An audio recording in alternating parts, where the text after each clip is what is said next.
ಕುಂಭಮೇಳದ ಪ್ರಯಾಣ ತುಂಬ ಸೂಪರ್ ಆಗಿದೆ. ರಾಮನ ದರ್ಶನ ಮಾಡಿದ್ವಿ.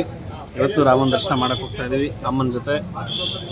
ಇಲ್ಲಿ ಇಡ್ಲಿ ಮತ್ತೆ ಬೆಳಗಿನ ಉಪಹಾರ ಟೀಚರ್ ಬೆಳಗಿನ ಉಪಹಾರ ತುಂಬ ಚೆನ್ನಾಗಿದೆ. ಏಂತಿದೆ? ಸಾಂಬಾರ್ ತುಂಬ ಚೆನ್ನಾಗಿದೆ. ಜೈ ಶ್ರೀರಾಮ್. ಜೈ ಜೈ ಶ್ರೀರಾಮ್. ಇದು ಮೆಸ್ಸು ಹೋಟೆಲ್, ಇದು ಆದಿಶಂಕರ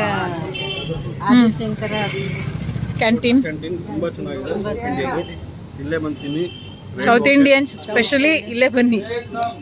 ಎಲ್ಲ ಬನ್ನಿ ತಿನ್ಕೊಂಡು ಹೋಗಿ. ತುಂಬ ಚೆನ್ನಾಗಿದೆ. ನಮ್ಮದೇ ಹೋಟ್ಲು ಅಂತ ಅಂದ್ಕೊಳ್ಳಿ, ನಿಮ್ಮದೇ ಹೋಟ್ಲು ಅಂದ್ಕೊಳ್ಳಿ, ಹಂಗೆ ತಿನ್ಬೋದು. ಹಂಗೆ ಟ್ರೀಟ್ ಮಾಡ್ತಾರೆ. ಮೀಲ್ಸ್ ಅಂತೂ ಅಲ್ಟಿಮೇಟ್. ರೈಸು ಎಷ್ಟು ಬೇಕಷ್ಟು ಕೊಡ್ತಾರೆ, ಅನ್ಲಿಮಿಟೆಡ್. ರೈಸ್, 4 ಚಪಾತಿ, ಮೊಸರು. ಚೆನ್ನಾಗಿರುತ್ತೆ. ಸೌತ್ ಇಂಡಿಯನ್ಸ್ ಇಲ್ಲೇ ಬನ್ನಿ, ಅಫೋರ್ಡಬಲ್ ಇದೆ.